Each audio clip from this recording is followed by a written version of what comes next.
Hello everyone, welcome to our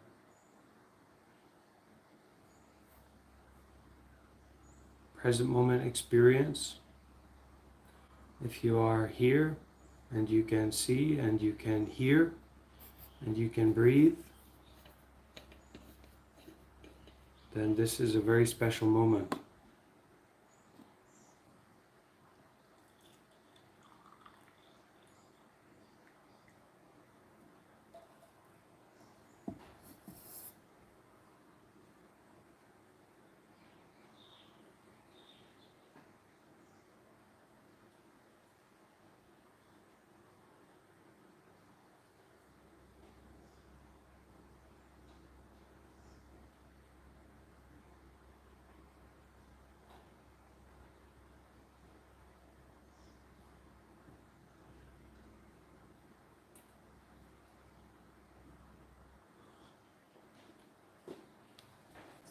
So immediately upon joining, we can step back from our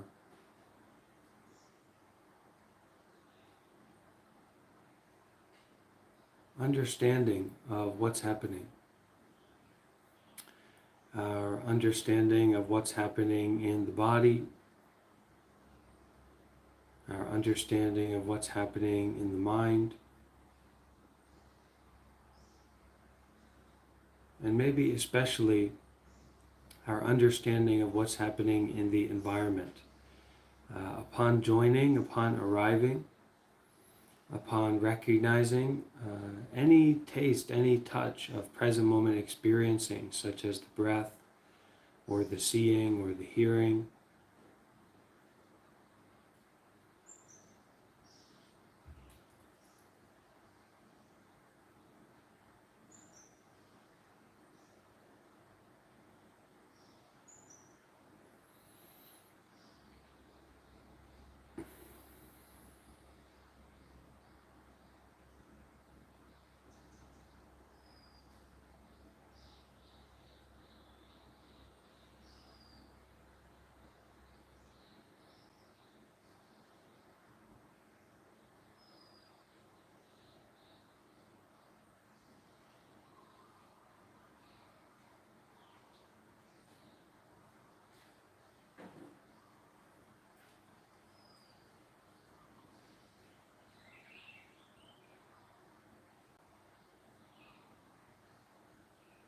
even feeling uncomfortable, or even a sense of unsatisfactoriness that we may encounter is actually quite precious and quite rich. I hope that people can get through the barrier of preference when arriving here. I like this, I don't like that. This is pleasurable, this is not pleasurable. I like this, I don't like that. I want this, I don't want that.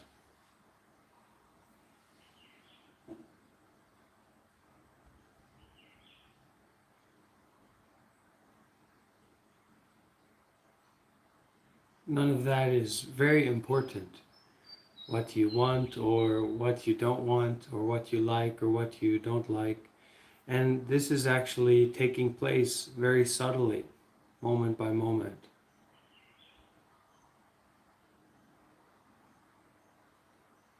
It's not necessarily about your thinking or your idea of what's happening.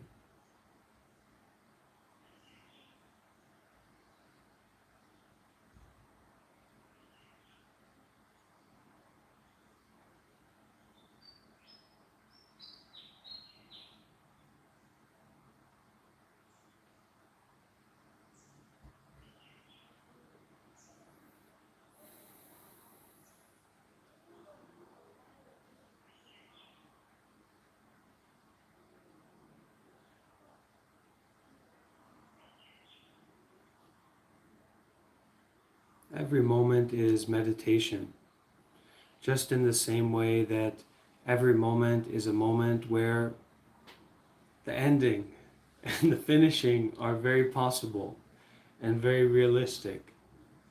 so that the buildings that we live in are fragile compared to the dynamics of the earth on which those buildings are built. There is an appearance of solidity.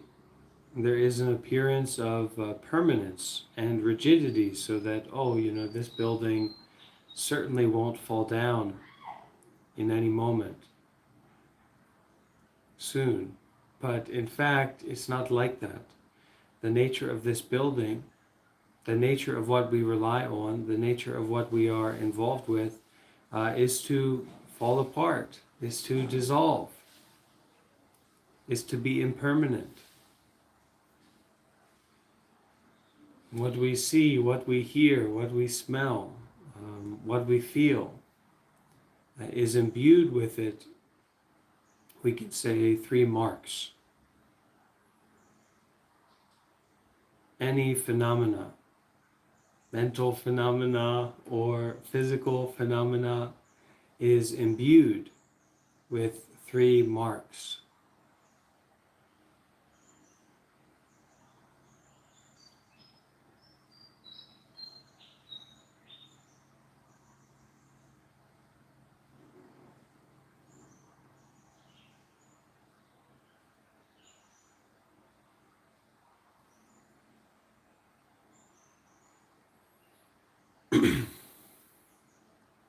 So that this building is impermanent.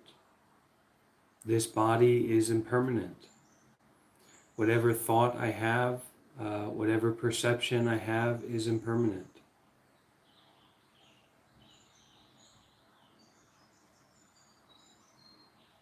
So how are we to relate to physical objects or mental experiences when we recognize that they cannot be held on to? Imagine, if you will, that you go to buy a new phone. Maybe it's been a few years, you're ready to upgrade, and you go to the store and you say, hey, I want a really good phone, a really reliable phone. And they say, well, we have this one, and you can use it, you can try to use it, but actually it can break at any moment. It can fall apart at any moment. Are you going to buy this phone? If you're a Buddhist practitioner or a Zen practitioner, you're coming from, maybe you're coming from this talk, then maybe you will buy that phone because you say, oh, everything is impermanent. But actually, in our normal way of being, we don't see it like that, right? The phone is sold to us as being permanent, solid, reliable, to be relied upon, that it's safe to attach to this phone. But if we look more clearly, more deeply, if we investigate these phenomena, whether it's a mental phenomena or a material phenomena, we can see that it's impermanent. Its nature is to pass away. So, mental phenomena are not to be relied upon. Physical phenomena are not to be relied upon. Physical objects, mental objects are not to be relied upon. The Buddha says something like, the whole world is one big ball of suffering. And another Zen master said, the whole world is a single flower. Okay? And I like to say,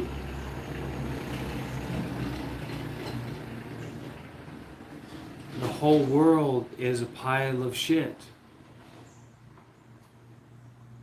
Everything is a big pile of shit.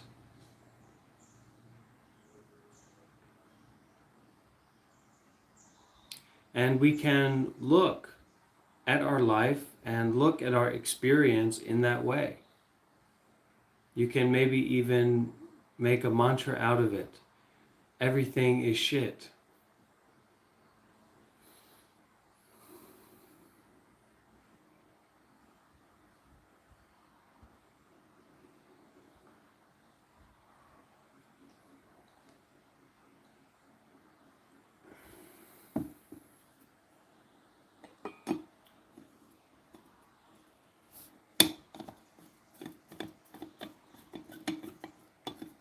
Okay, you can quote me on that. So what this means is actually it's referring to the truth of dukkha. Okay, so there's 4 noble truths in Buddhism, right? There is suffering. There's a cause of suffering, which is our grasping, our desire. There's an ending of suffering, and there's a path to ending suffering. So this first truth of suffering, there is suffering, is like there is shit. This is shit.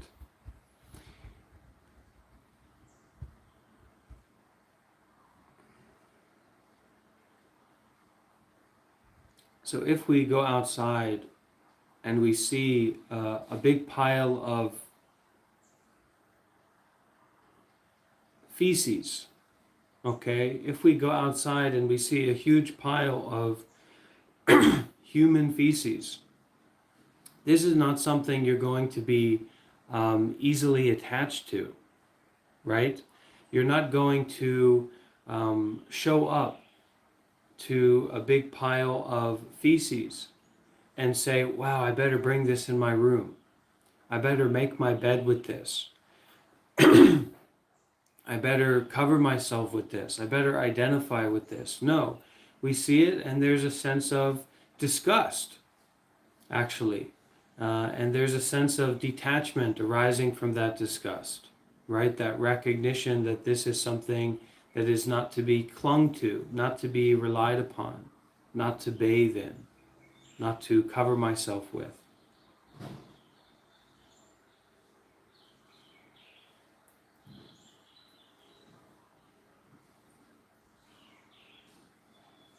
And yet,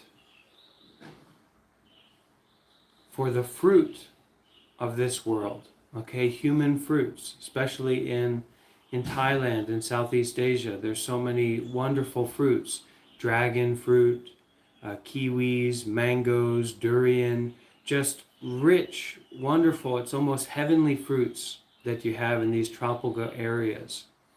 Well, and in Buddhist speak, we also talk about the fruit, right? So that the intentional actions that you take now, the actions that you take today, the plants that you sow now, will be tomorrow's fruit.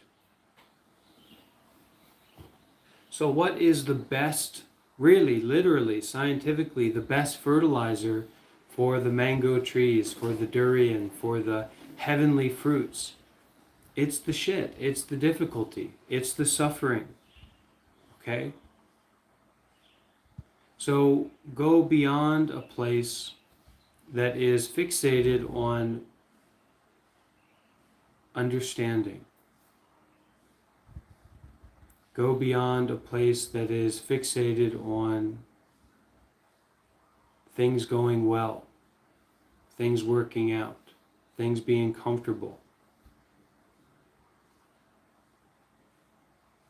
This is to enter into, to recognize the truth of dukkha. This is unsatisfactory.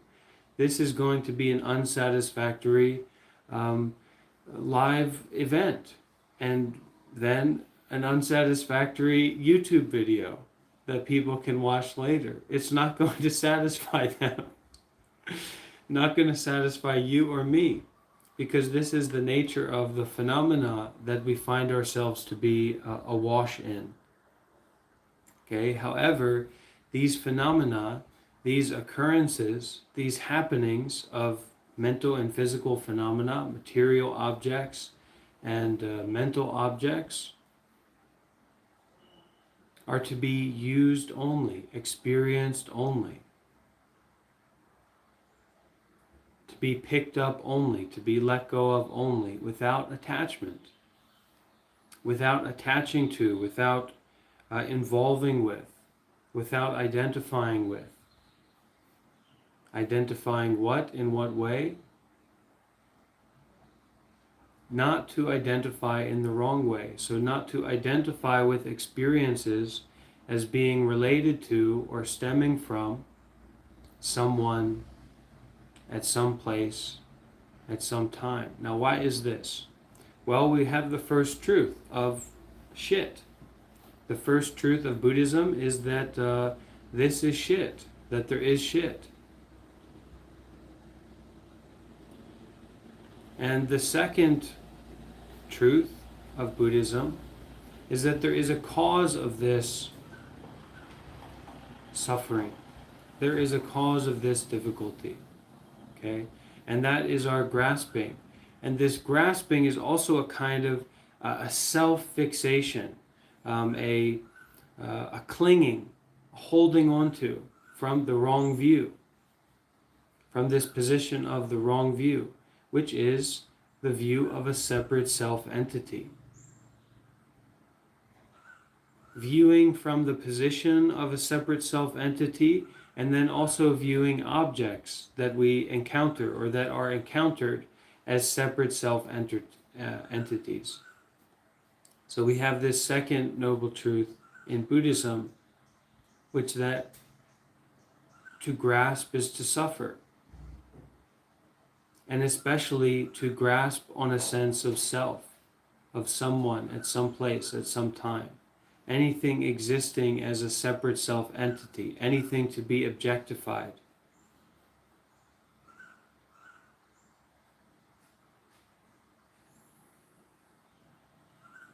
This is traditionally known as the doctrine of no self, or anatta, no self. And Thich Nhat Hanh talks about this as interbeing, the truth of interbeing, the truth of interconnectedness. I am because you are. My body is the sunlight shining. And actually, it's even deeper than the scientific. It's even deeper than the cause and effect of it. It is reality itself that is all-embracing. It is the boundlessness at the core of all phenomena. It's not just the scientific reasoning. That's also true, of course. This body is solar powered. This body is hydro powered, it's for sure. But actually, it's even deeper than that. It's the boundlessness. It's that this present moment experiencing is the core of the universal truth, of Neptune,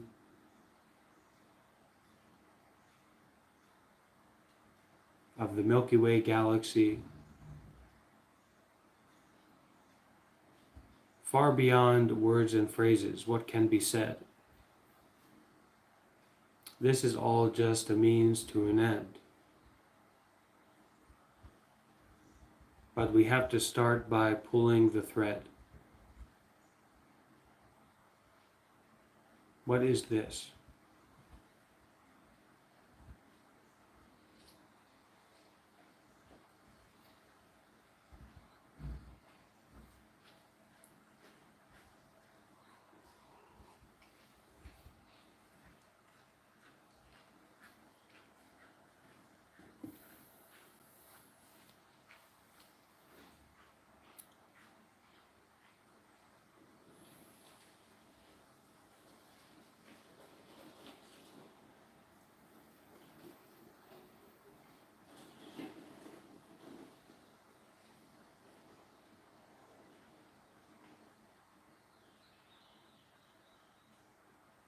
So we can see in such a way, and we can be in such a way that does not rely upon the solidity or the permanence of any particular object or any particular aspect of our experience to be there, to show up.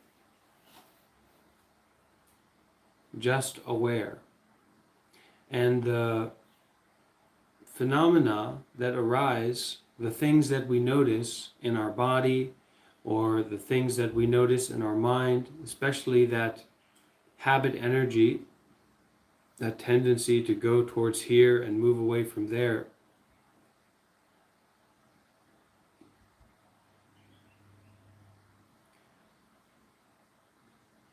that it's just a temporary arising, and it's surely going to pass away. So It doesn't need to be the driving force or the directing force in what we do. And there's already enough of that. There's so much habit energy, there's so much momentum in our lives towards going towards what we want, grasping onto our understanding, and moving away from or pushing away what we don't want or what we don't understand. So that this present moment experience surely is not necessary to emphasize that.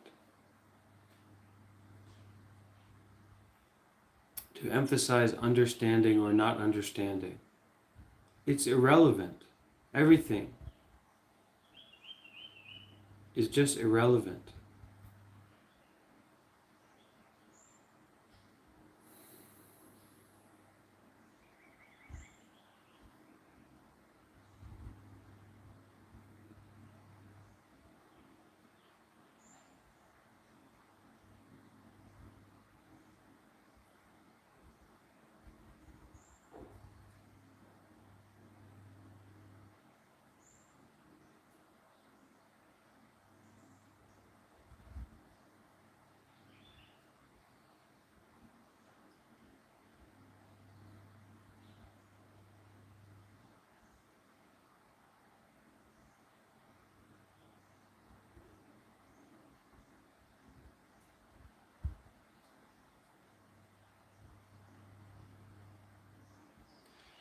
You cannot untangle the knot without experiencing the knot in some way. The knot, the tangle, the trap is the way out. Okay? The knot is the untangling. The suffering is the enlightenment, is the path, the recognition of the suffering. Okay? The shit is the fertilizer. We all, we want to grow food. We want to move away from meat eating, from killing animals, from hurting each other, to have what we need, from taking from the other to benefit ourselves at their downfall, whether it's animal or something else. So we need to start eating shit.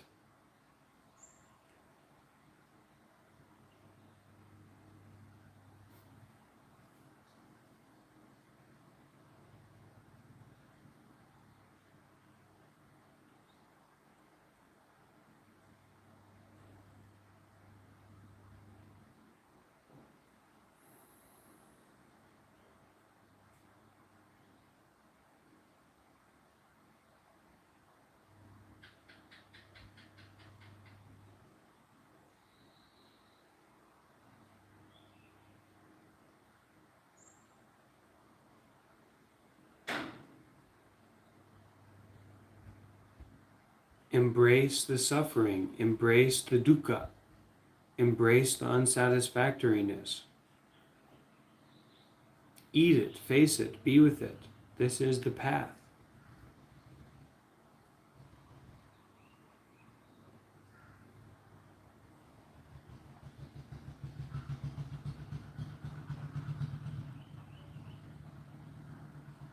This body's impermanence, this body's temporariness is the core of its solidity. The ever new impermanent nature, the birth and death that is happening in each and every moment of the eyes, the ears, the nose, the tongue, the body, and the mind is essential to the solidity of everything in which we are involved with and rely upon.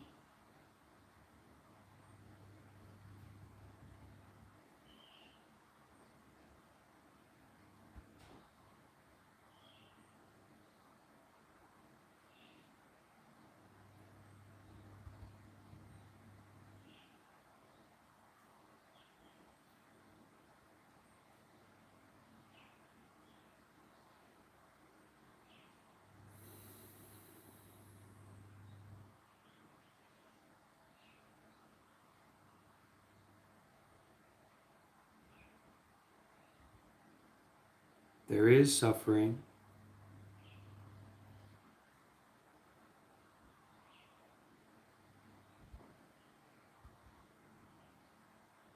There is an experience of things not being the way we want them to be. There is an experience of aspects of ourselves that are troubling, that are worrisome, that are, it's like you have a wound on your foot that won't heal. It's there. It is there. You are aware of it. You do recognize it. But that wound is not satisfactory. That thought, that part of yourself is not satisfactory. So you recognizing that it's not satisfactory is more paramount, let's say for practical purposes, more real, more authentic, more sincere than grasping onto its appearance or its arising. So not only is it not satisfactory, so why to be so involved with it, but it's also not permanent. It's also not fixed in its nature, so why to wrap around it, to tangle around it? It's not necessary. It's actually a kind of confusion to do that. And it doesn't exist separate from everything else. It is simply a phenomena, it is simply an arising that is happening in the scope of causes and conditions. It's not you, it's not I, it's not mine, it's not yours. It's not to be grasped onto. It's not to be held onto. It's not to be involved with. It's certainly not to be identified with. Not because we, don't want it to be that way, but because we are able to bring about a right view, a right understanding that is not based, that is not stuck in someone at some place at some time. Okay? And this is for the good and the bad things. This is for the neutral things as well. It's not just a matter of, getting rid of difficult parts of ourselves so that we become a master egotist. It's not about that.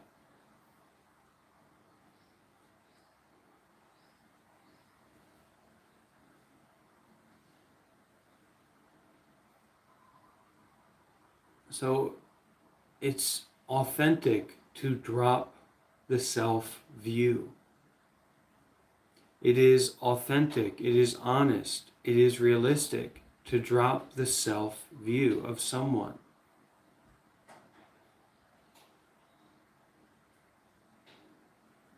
It is authentic, it is realistic, it is pragmatic to drop the view of some place, some particular place,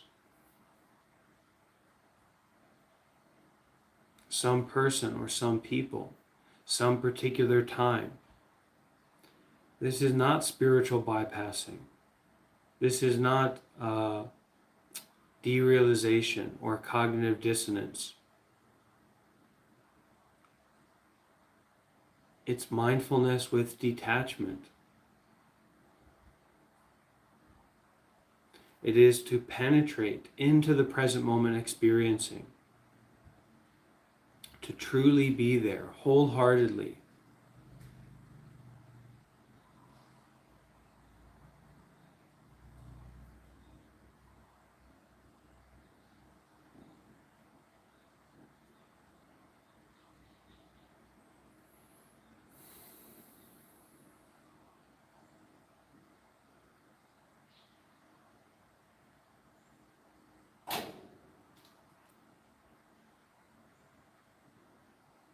In Buddhism, to get to this point, to work with this point or enter into this way of practice, there are maybe, I don't want to say prerequisites.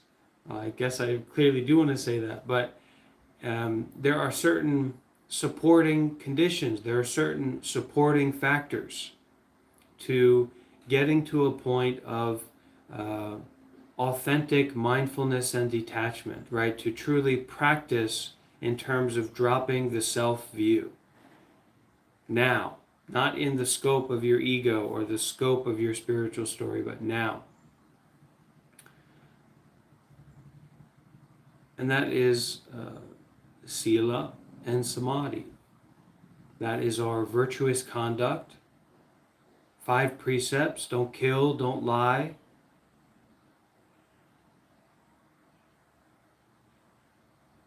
Don't speak harshly. Maybe be a little bit more vegetarian friendly. Don't steal, don't snoop. Be very careful with your sexual activity. Don't take drugs or intoxicants, right? This is our foundation, and kind of the palm of this hand is our generosity, our willingness to be generous, our willingness to offer out, our willingness to let go.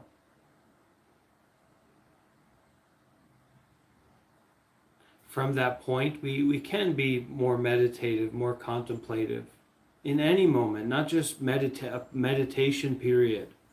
Come to the meditation period. That's this moment, that's every moment. And if you go to the meditation period, all the better. But you shouldn't attach to that. I would even say you should go in that direction so you can have some experience. But you shouldn't attach to that. We shouldn't build a community around this is our meditation period. Unless it's just an invitation, unless it's just available, then that's fine. It's an opportunity, it's a regular possibility, it's not a structure.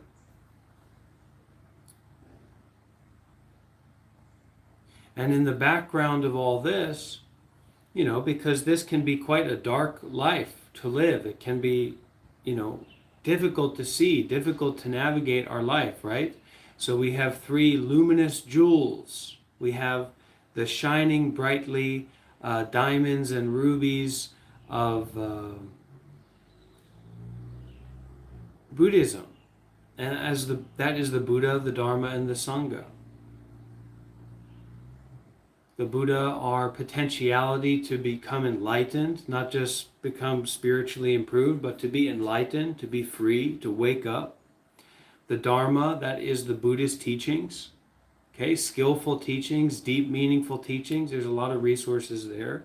And the Sangha, that's the community of enlightened beings, which is important.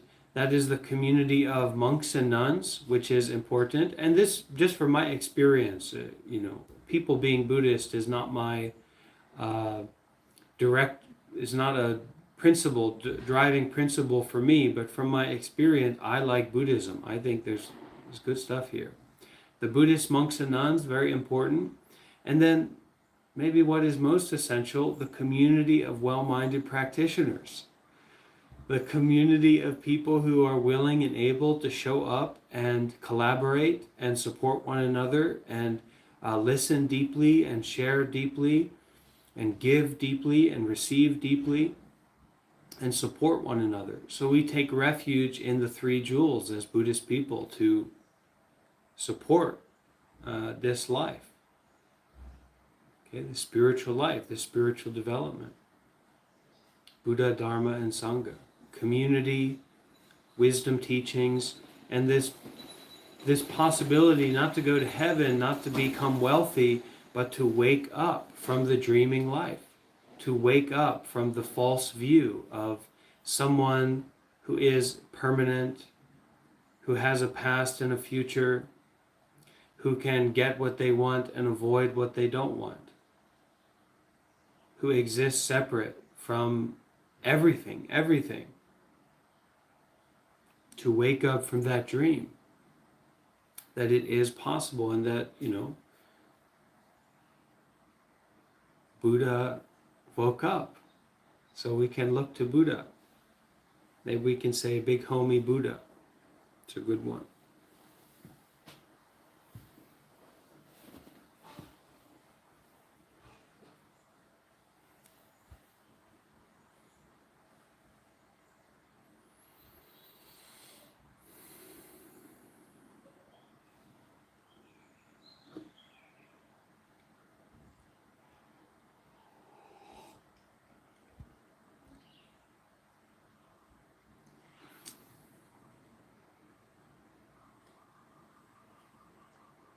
Buddhism is just like having a job.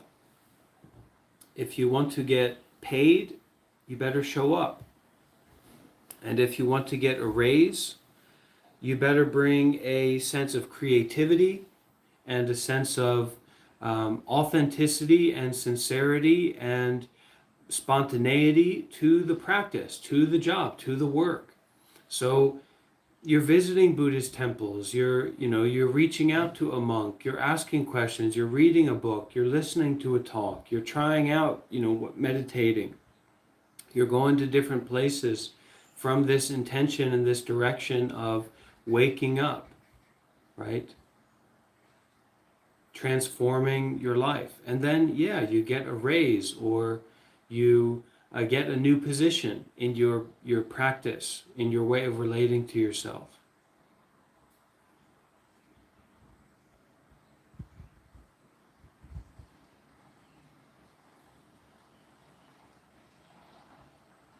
Melissa says, is that how we prevent rebirth to the lower realms, by waking up?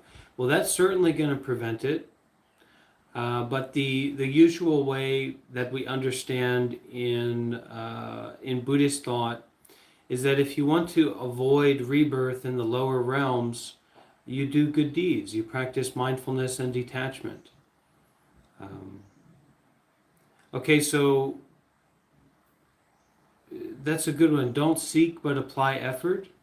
All right, don't seek but apply effort. And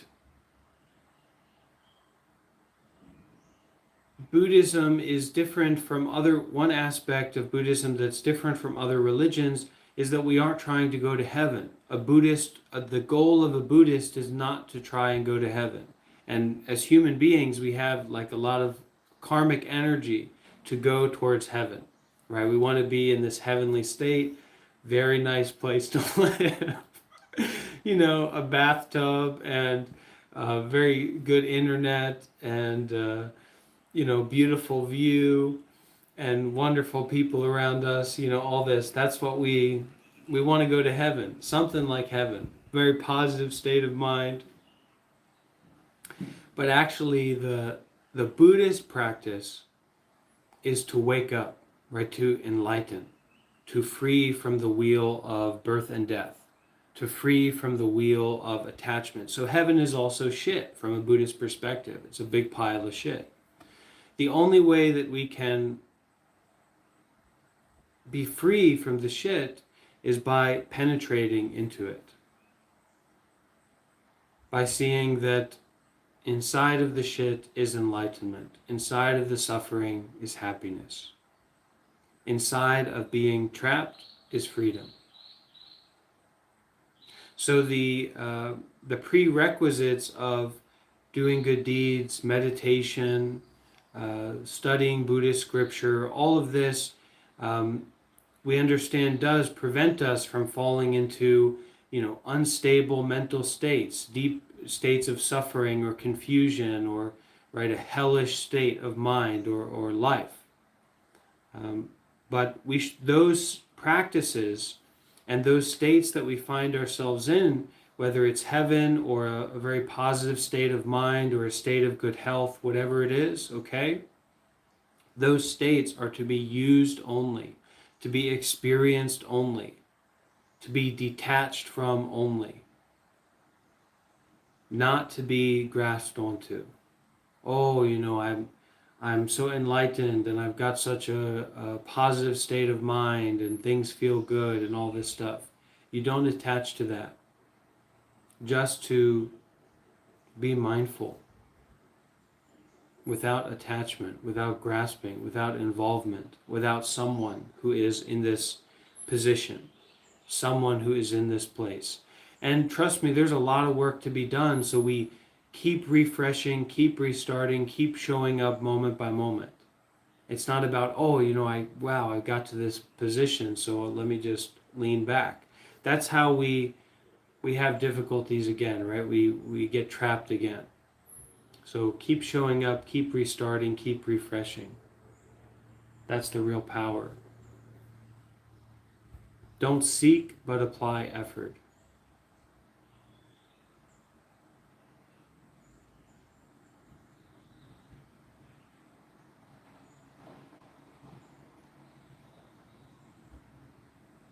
And this is one of the main things that I try to teach young people. Recently, I'm spending a lot of time working with young men online to be a kind of mentor and answer questions and give them advice and support them. Quite a lot of young men. And one of the main things that I'm emphasizing for them is not even about like meditation. I'm not focusing so much on meditation, but it's all about doing good deeds, prioritizing to do good deeds, prioritizing to do actions of generosity, right? Prioritizing to be a good person. Because if you can plant that seed in your mind of being a good person and trying to do good deeds and trying to do acts of generosity, trying to be a good person, well, one aspect, it's going to give you a lot of blessings, right? Because we do good and we feel good. But also it's going to make that garden that's in our mind not ideal for the weeds that fall into it. Because goodness is like a tree that grows and creates a canopy over us. Whereas badness or selfishness or unskillfulness is like a weed, right? And that weed can pop up and it can be very hardy and it pops up and spreads all along the forest floor, but it doesn't actually grow, it can't grow so high. So this intention of goodness, this intention of generosity is also creating a canopy over our mind, right? The garden of our mind to prevent these bad deeds or these unskillful, selfish ways from prospering and propagating, okay? And then we don't fall into deep mental instability, right? Not necessarily. Or when it does happen, we have the fruits of our goodness and our good deeds to support us and benefit us. So we can try to do good deeds more and more and encourage people to do good deeds more and more, but also how can we facilitate? How can we create the causes and conditions for people to come together and do good deeds more and more? Yes, with mindfulness and detachment, but really in our modern society that's so fueled by this notion of greed and a sense of cognitive dissonance, right? Looking at climate change and climate warming. Well, whatever. How can we facilitate, how can we create these conditions, right? Where doing good deeds more and more is possible. And maybe we start for ourselves, right? And that's about going in the direction, applying effort but not seeking, not grasping onto, so that we can find ourselves in these conditions where doing good deeds more and more, where mindfulness more and more, where meditation more and more is possible, right? Where the conditions are possible to enter into that and practice that. And, that's what this is, and this is such a joy.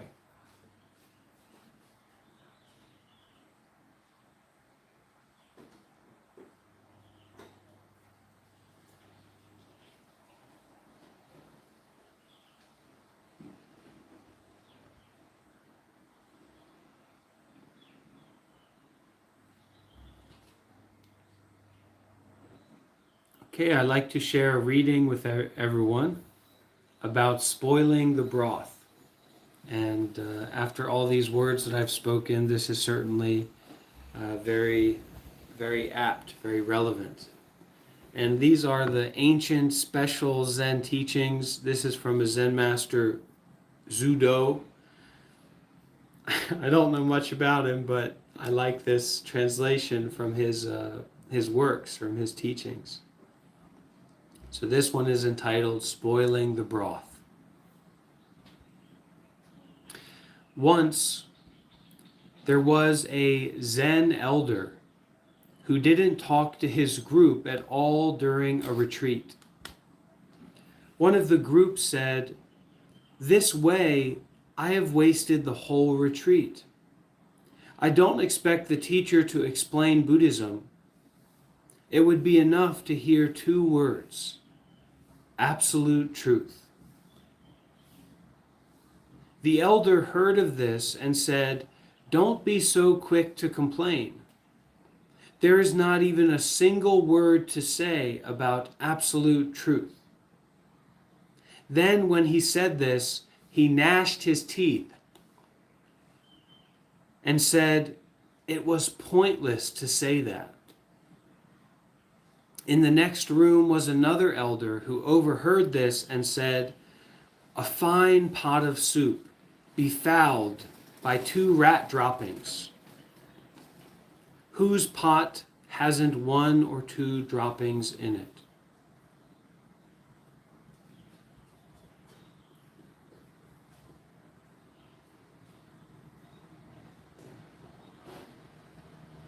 And I guess I'd like to say, drink the soup and eat the shit.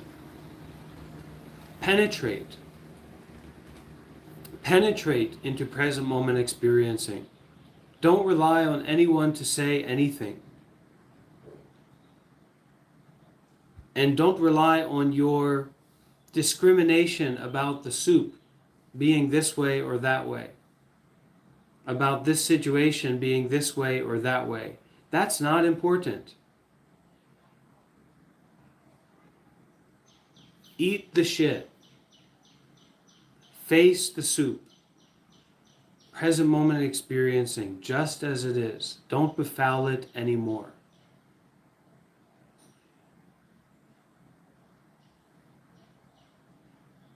Just this is enough.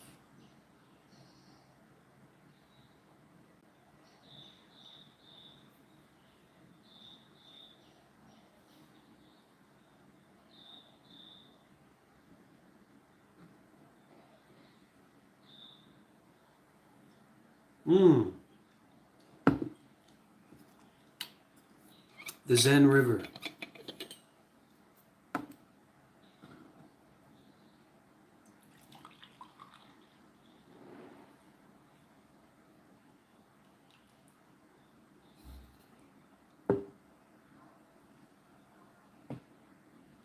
The river of Zen is quiet, even in the waves. The water of stability is clear, even in the waves.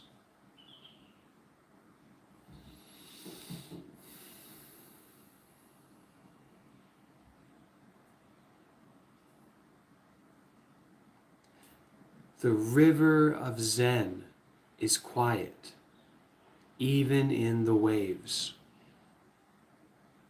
The water of stability is clear, even in the waves.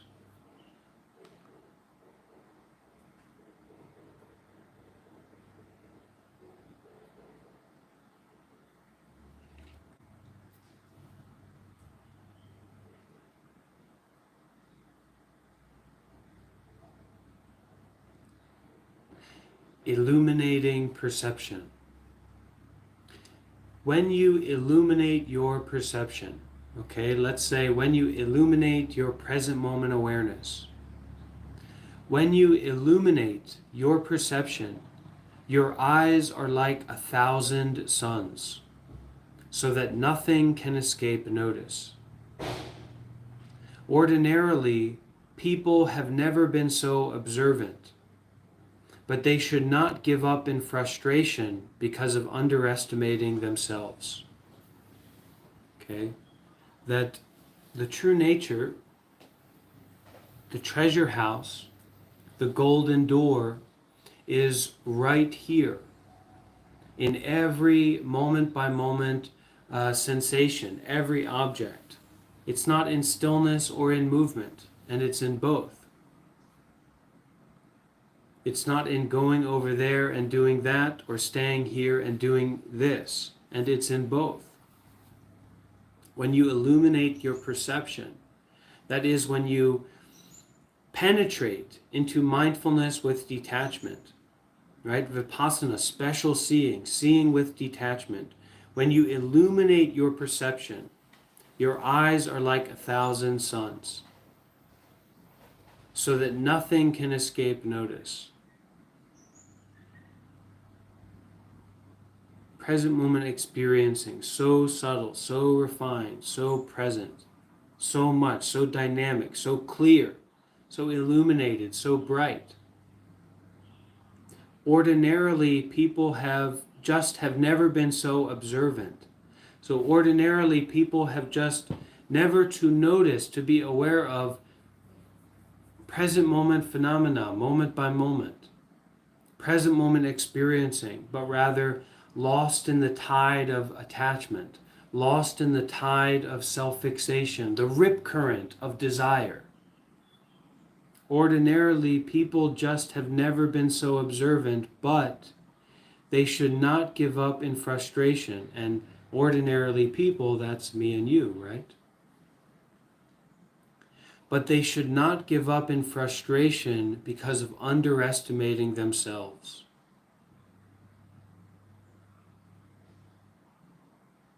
It's like waking up in the morning, isn't it?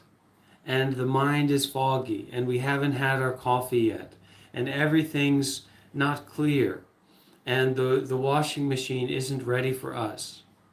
And tomorrow we're going to travel, and we're thinking about some dream we had, or some concern that we have, and everything's a little bit foggy. However, we should not give up in frustration because of underestimating ourselves. And we do underestimate ourselves, right? Every morning, every time when it's time to wake up, we underestimate ourselves. Oh, I need to stay in bed. Oh, today's going to be rough. Oh, I'm encumbered by my thinking. I'm encumbered by my situation. Don't give up so easily. Don't underestimate yourself. Persevere, brighten, penetrate, continue. Doing good deeds more and more. Acts of generosity more and more. Mindfulness more and more. Show up. Have that cup of coffee. Don't underestimate yourself. Don't get trapped in the good or the bad. The coffee is to be used only. The heavy burden is to be experienced only. Penetrate. Continue. Go. Widen out. Brighten out. Okay? Share out. Facilitate out. Invite out. Don't underestimate yourself. Don't underestimate your capacity to recognize shit and create fertilizer and plant seeds of doing good deeds and cultivate this garden of liberation and blessings, not only for yourself but for all.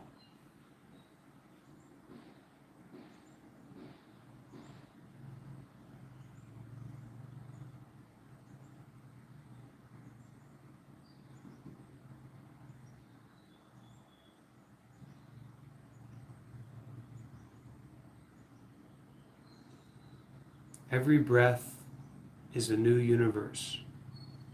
Don't be shy about taking responsibility.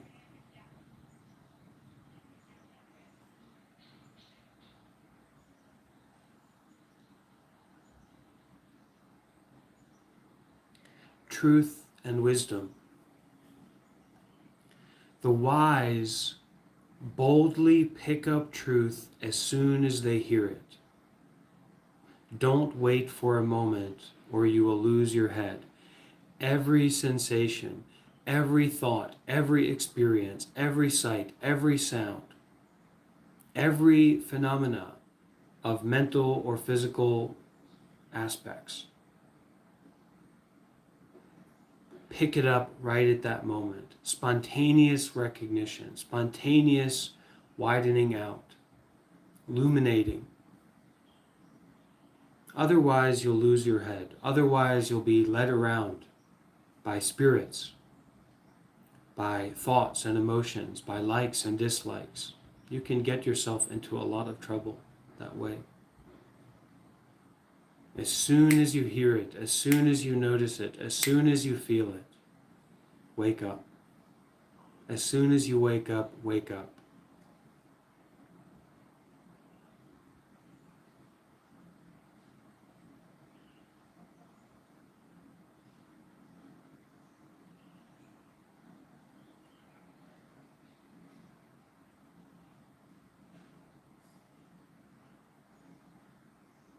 moment by moment liberation, moment by moment clarity, moment by moment freedom.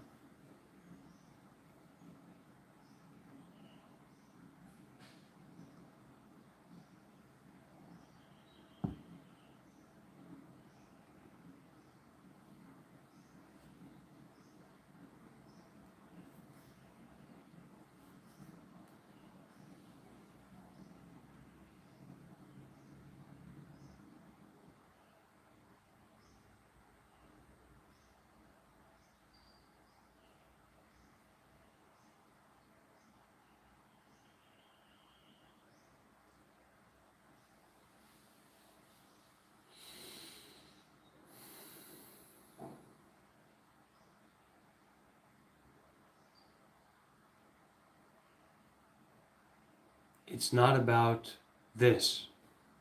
It's not about that. It's not about anything. It's about everything, everything, the whole universe, all at once, in a pin drop.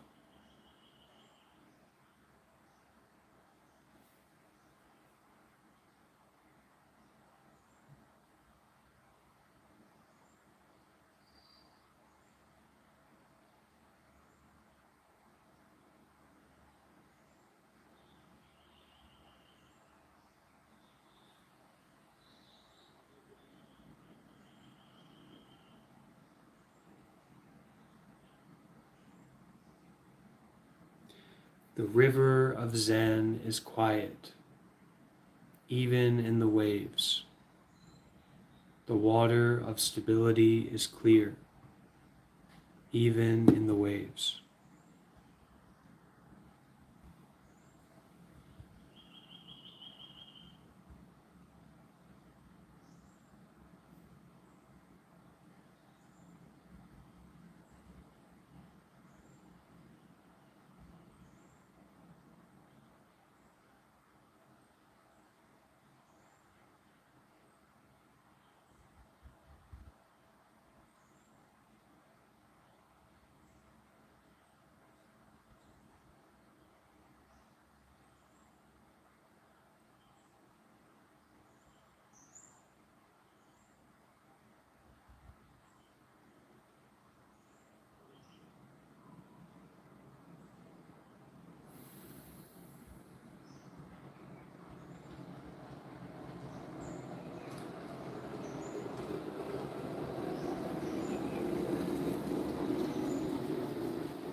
It's not about meditating. It's not about becoming enlightened.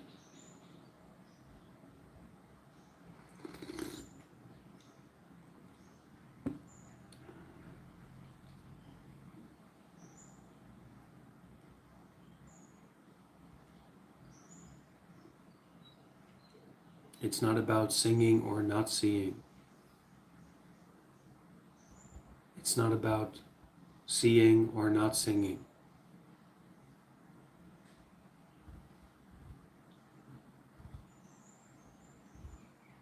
And yet, seeing is there.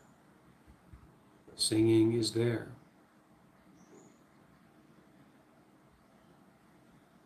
It's not about the body. It's not about the mind. It's not about you. It's not about me.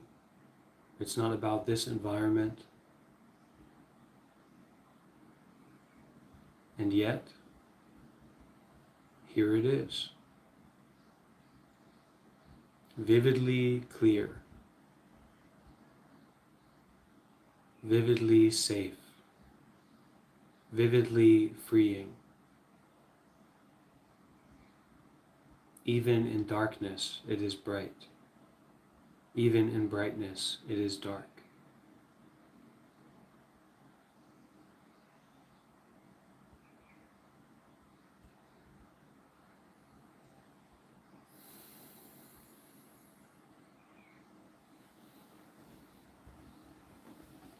Okay, my friends, I'd like to invite anyone to share their experience or ask a question.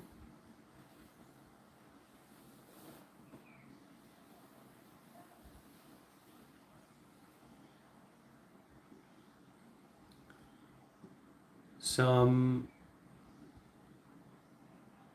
announcement is some plan is that I will hopefully soon be in Vietnam for a 3-month retreat period, and I'm expecting someone to bring my computer and my tools that I previously used for live streaming, so that we should be able to meet together again on Discord and have more interaction and be able to see one another and share our camera and have that kind of online Sangha space to be a little bit more fleshed out again. And also working on coming up with a monk life Sangha chanting book. So hopefully we will get it printed out somehow, and then everyone who wants one, we will send to you. We will mail one out so that when we have our group practices like this, we can all have a book that has songs in it and certain chantings that I tend to do, and that way you should be more supported to join in the we can chant together and have that in front of you.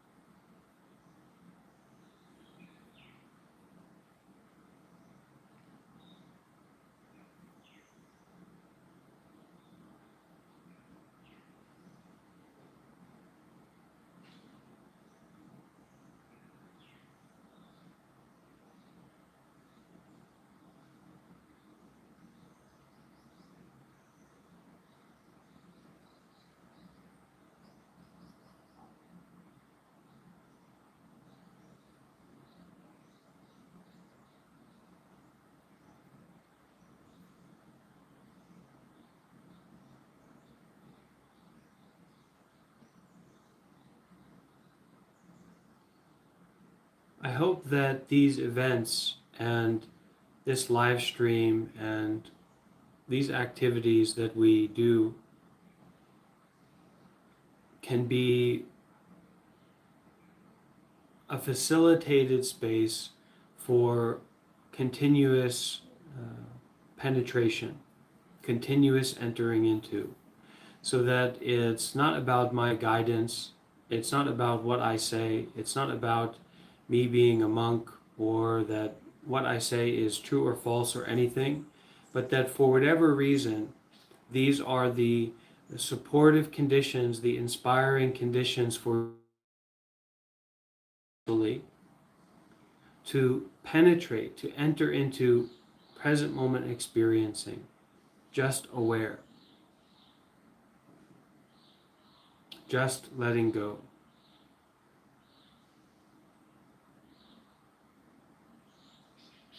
Just to touch the essence of nowhere to go and nothing to do right at that moment. That these conditions are the supportive conditions for cutting through conditionality. Don't rely on me as a teacher. Don't rely on Buddhism or your idea about meditation. But just to brighten out, just to widen out, and to make use of whatever is there, whatever is available for you to make use of it, make use of it. To do good deeds more and more, to mindfulness and detachment. Present moment awareness with a willingness to let go of whatever comes up. And that willingness to let go of whatever comes up is not a matter of rejecting anything. And it's also not a matter of you acting a particular way in response to something. It's just to go beyond reactivity, to go beyond that thing, that object, that person, that experience.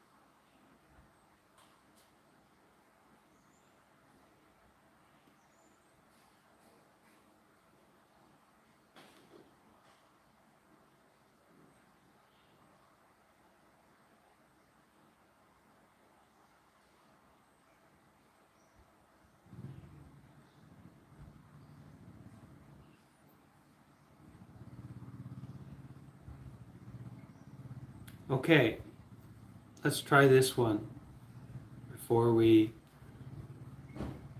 offer the great finishing and the great ending together. The Zen way. This is from Zen Master Huang Long.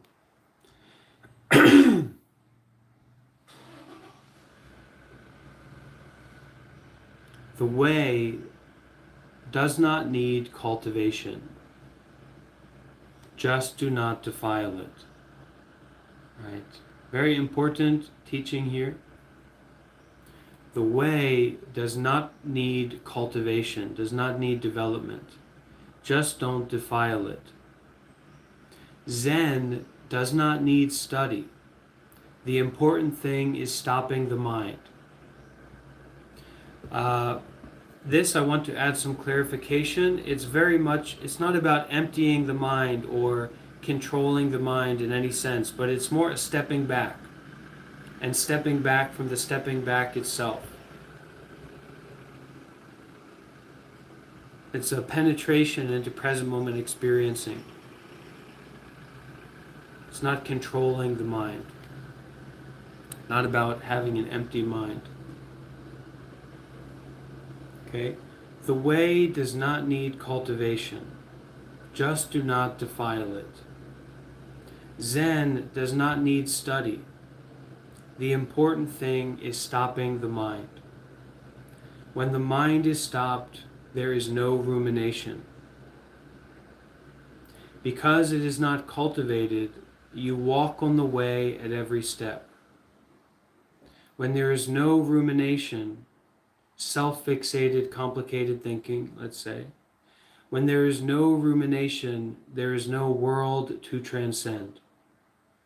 Because it is not cultivated, there is no way to seek.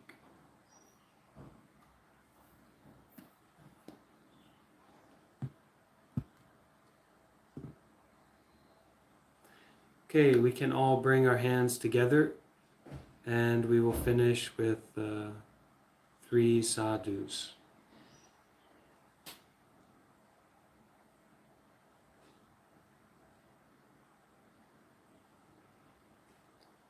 Sadhu.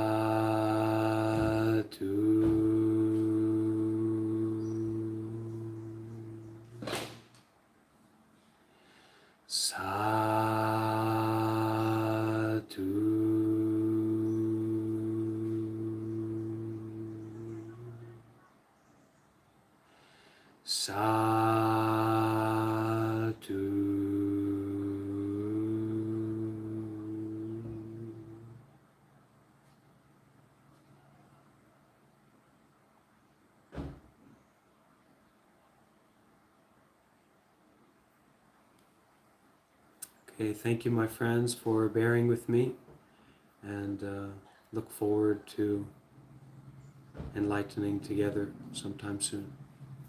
Take care.